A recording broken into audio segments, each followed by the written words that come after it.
we have dealt with your method. Okay, how to find the fault using your Thevenin method. So there we have seen the step-by-step procedure, and in this lecture we will be covering out the problem. Okay, the problem section will be covered out in this session, and using your Thevenin method, how you can find your fault current. So that is our ultimate aim regarding this problem. Okay, so this is the problem. So the problem is, so they have given a synchronous generator and a motor are rated for a 30 kVA. So they have given the rating to be 30 kVA, 13.2 kV. Okay, and both have subtransient reactance. So here you have to get into this term. Okay, so in the first unit, while dealing with the power ratings, so there we didn't, we have neglected the subtransient reactance. Okay, but here they are giving out the term subtransient reactance that is of nearly 20 percentage. So this 20 percentage is nothing but the from your reactance value. It is you have to consider 20 percentage for your subtransient reactance. So subtransient reactance. So that term indicates nothing but your reactance level. Okay, that is the fault. The fault may be occurring. So that is the fault will occur. Okay, for example, you can take the like this subtransient reactance indicates at the starting position.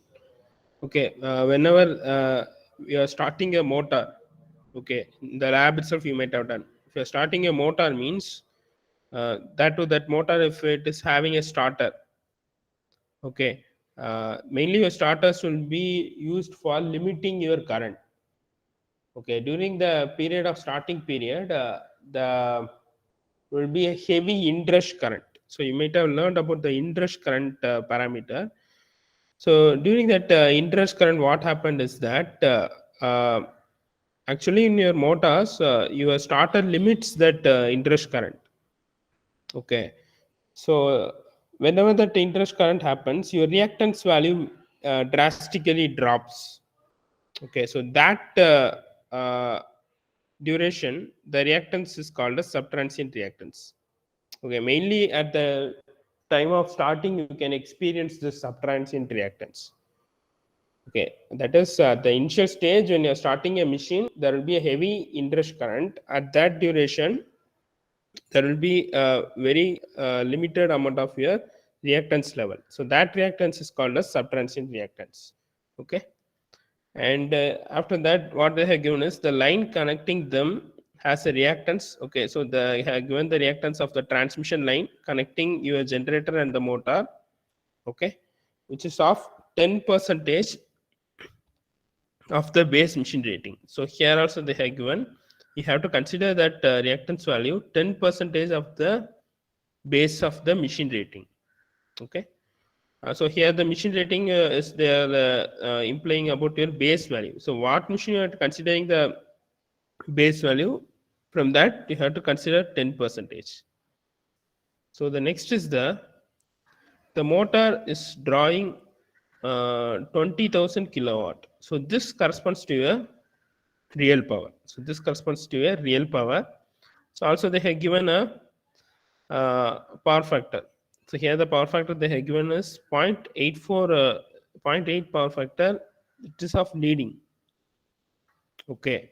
You might have seen that many of the motors might be having a lagging power factor, but indeed some cases there exists some leading power factor machines also at the load side. So those are called as synchronous condensers. Okay, those synchronous condensers mainly will be used for increasing your power factors, like capacitor bank. So mainly for that purpose, increasing of your power factor, those synchronous condensers will be used. They will be having a leading power factor. Okay. So after that, they have given that the terminal voltage of the motor they have given. Okay, this VT, it is around 12.8 kV.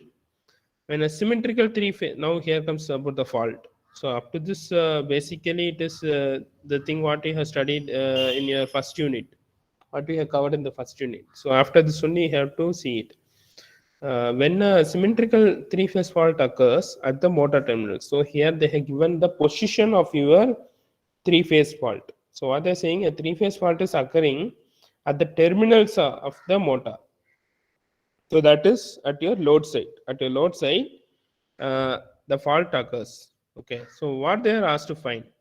Find the subtransient current in generator, motor, and at the fault. So another one thing you have to be more specific that the subtransient I have said right. So this subtransient is not more oriented towards your starting of the machine alone. Okay.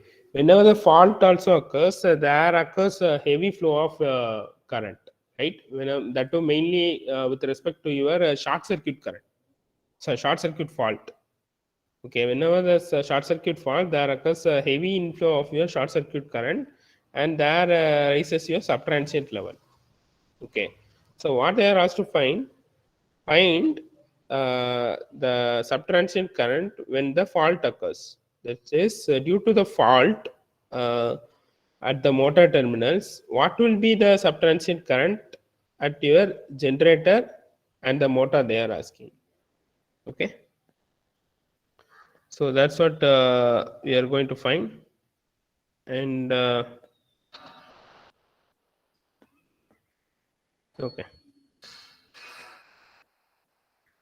I hope you're clear with the problem. So these are the things what they have given. And okay. Just take 2 minutes to get through the problem and I will be moving into it.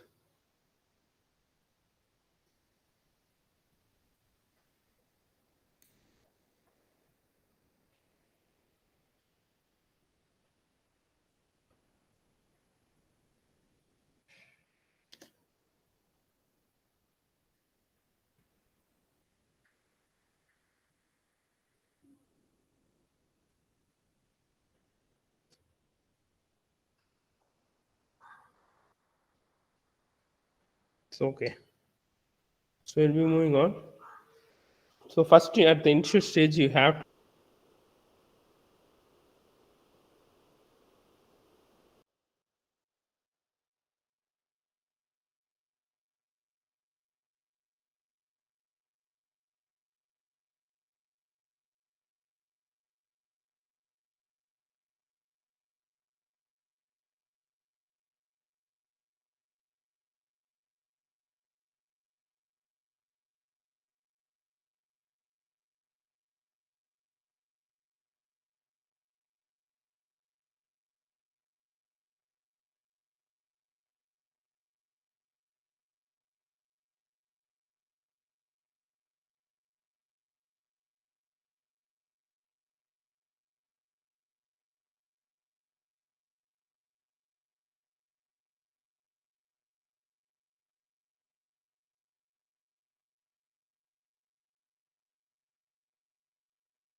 So sorry, had some connectivity issues.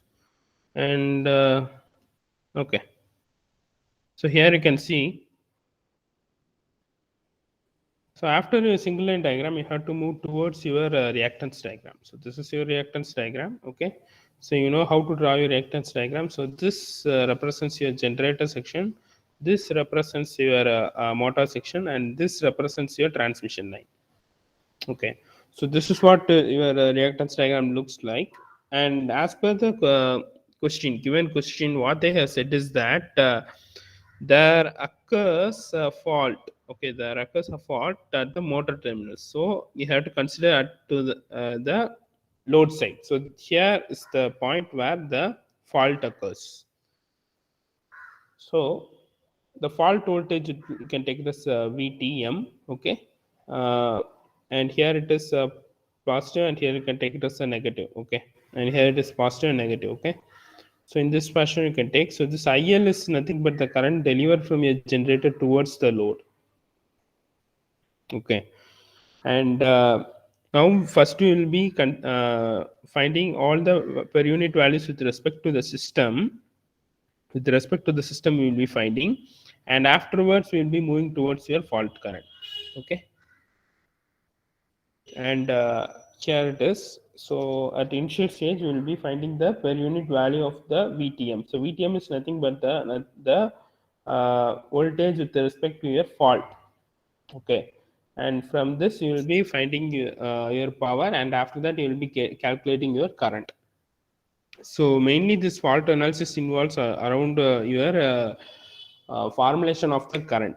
Okay, so this VTM will be equal to you know that per unit is nothing but actual value by base value. So that's what here they are given. So actual value here you have to put the value of voltage around 12.8. So which is your the voltage towards your motor section. That's what they have given the question. And the base value is nothing but the value what we have considered at your generator section.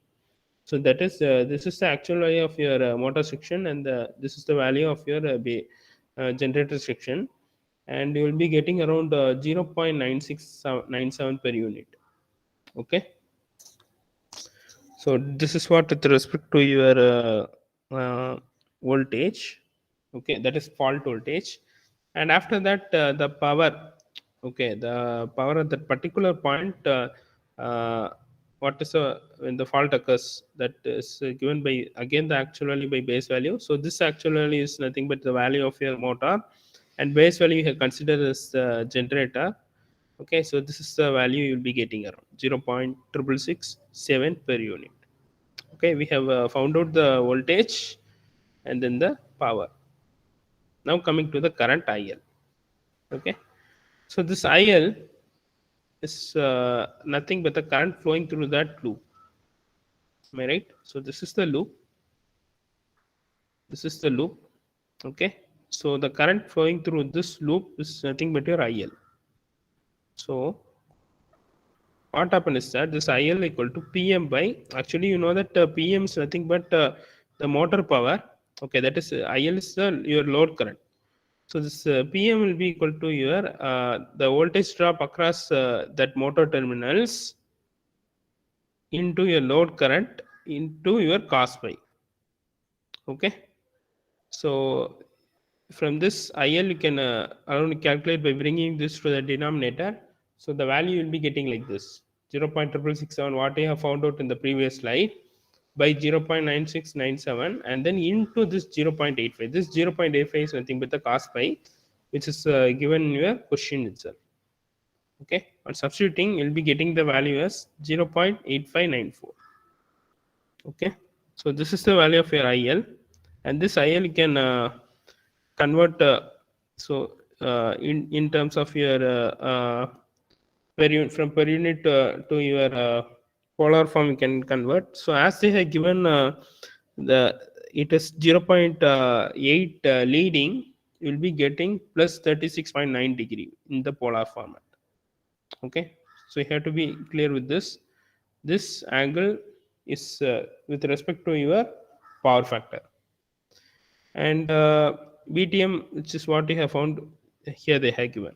Okay, So next we will be coming with respect to your Thevenin's method. So from here your Thevenin's method will be making use of to find the fault current. So you already know that for the Thevenin method, you have to find the Thevenin equivalent impedance, that is your ZTH, and then your Thevenin voltage. Okay, so your current will be equal to your voltage Thevenin voltage divided by your total reactance. Okay, that is ZTH. And so this is what your impedance sorry reactance diagram. This is what your reactance diagram. From this reactance diagram you have to convert this reactance diagram with respect to your Thevenin equivalent circuit. So here there's a limitation for is there for this Thevenin equivalent. So this Thevenin equivalent is very more useful method, that is we can use it for a simple circuits. Okay, for complex circuits, you have to get through your Z bus building algorithm that we have already seen. Okay, and now to find the fault current, what you'll be doing is you'll be removing your that is your shorting. You'll be shorting your voltage sources. So and you have to find the ZTH. So that too from your right side to left side, you have to look through it, and these two will be in series. Followed by this will be in parallel, because here there will be another one connection. So you have to see through this. This will be converted into this. So over here there will be another one impedance. So what happens? This will be in parallel with these two inductance. Okay, and this will be in series, and this will be in parallel, and we can find ZTH. This is the basics of your Thevenin's circuit. So you already know it. So now moving on. So now with respect to that, your ZTH value will be, that is the effective impedance you are finding, which is similar to that of your reactance. It's a resistance. How you will be finding the same thing, getting around So we J will, 0.12 ohm. Okay, so so we this will is the not be value you'll be finding the getting for VTH, impedance sorry, matrix as ZTH, well. and the VTH is the same. The VTH is the thing, the voltage. What we have got with respect to your fault, that is this thing, VTM, that is the motor terminal voltage, VTM. So this you have to consider. Okay, now we have got the ZTH and VTH. Okay, now you have to represent with respect to your Thevenin equivalent circuit. Okay, so this is your Thevenin equivalent circuit, but the criteria is that it is the pre-fault Thevenin equivalent. So what we have taken into consider is the pre-fault Thevenin equivalent is we have devised till now. Okay. So when you're coming to the fault, okay, that too mainly your short circuit fault, you have to short from your F point to your O point. So that's what here it is done. From F point to O point, you have shorted it, and there will be a heavy flow of current, which is nothing but your short circuit current. So now this fault current can be written as IF equal to, as I said, it is VTH by ZTH. So the value what we have got over here divided by this J 0.12. So here they are converting this rectangular form into a polar form. If you're converting into a polar form, here you will be getting at an angle of 90 degree. You can check it in your calculator also. And now the fault current after the calculation is 8.081 at an angle of minus 90 degree. So this is the fault current, subtransient fault current at the fault point, at the fault point. Now we have found out at the fault point. And the next thing is that you have to find at your uh, subtransient fault current at your generator and your motor you have to find. Okay. At initial stage, we have found out with respect to a fault point, and now next is you have to find with respect to a generator and then your motor.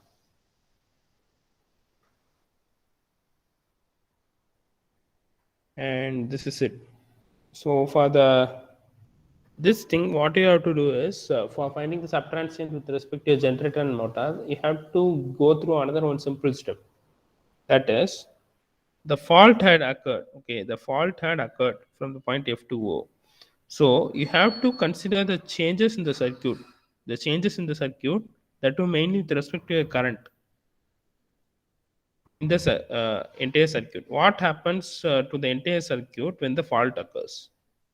Okay, so this I1 and your I2 are the change in currents of in the circuit. Okay, initially there was a IL flowing through from your source side to your load side, but after occurrence of the fault, there will be a flow. There will be a change in current at the loop one, which is your I1, and change in current at the loop two, which is your I2. Okay, so these two currents you have to find. After that, you can find the subtransient current very easily. So for this I1 will be is nothing but VTH by summation of these two uh, what you can say reactances. So J 0.2 plus J 0.1. Okay, these two are in series, so you can directly take it out. Okay, okay, and now you have to apply the you have to substitute the values. So VTH 0.9697, and this you have to convert from your rectangular form to polar form. Again, if it is coming with J, there will be a 90-degree, and you can just solve the step to get 3.232 at an angle of minus 90 degree. These two you can directly divide, and this 90 degree gets towards your numerator, you will be getting minus 90 degree. The same with respect to the second loop I2. For I2, so here the current will be flowing from positive to negative, so it will be like this. So for the I2, it will be VTH by J 0.2. So the VTH value is 0.9697, what we have already got. By you'll be converting from a rectangular to polar form. And final value you'll be getting 4.8485 at an angle of minus 90 degrees. So this is also in terms of a per unit value. So moving to the final step, so subtransient fault current in generator. So it is nothing but here it is very obvious. It is very obvious that your IL will be flowing in this direction.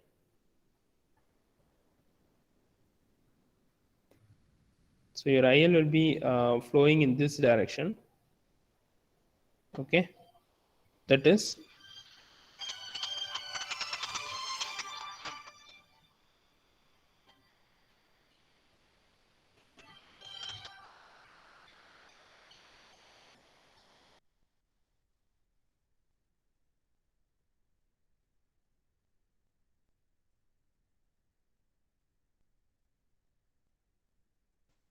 okay.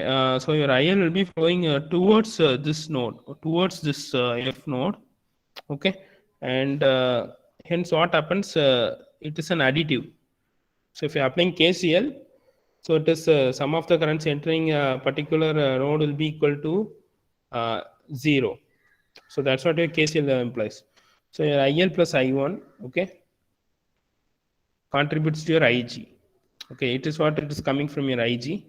So you have to add these two things. So the value what you have got in the previous slide as I1, you have to substitute it, and you have to convert that into a rectangular form for addition with respect to your IL. So this IL is nothing but what we have found around here. So here we have found IL, right? So this is the IL. This is the IL you have to consider, and this IL you have to substitute over here. Okay, and if you're solving, you'll be getting the value of IG. And for the subtransient fault current in the motor, in the motor, if you're seeing, what happened is that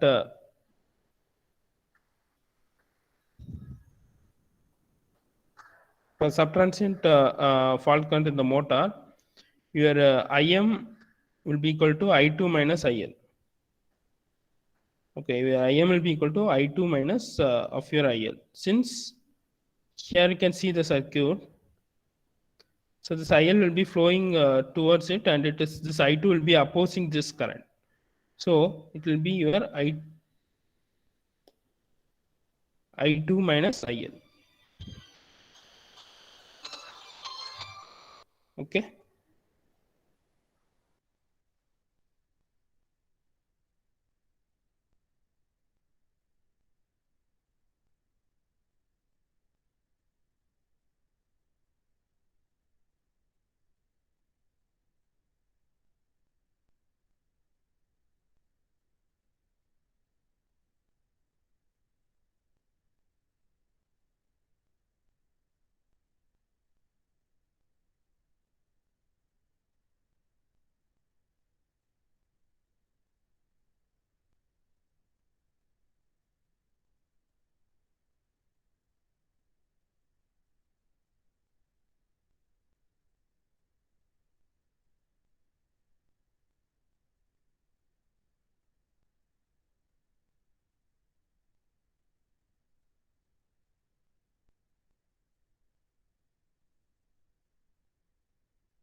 So okay, so I think subtraction fault and how to find subtraction fault current in your generator as well as your motor.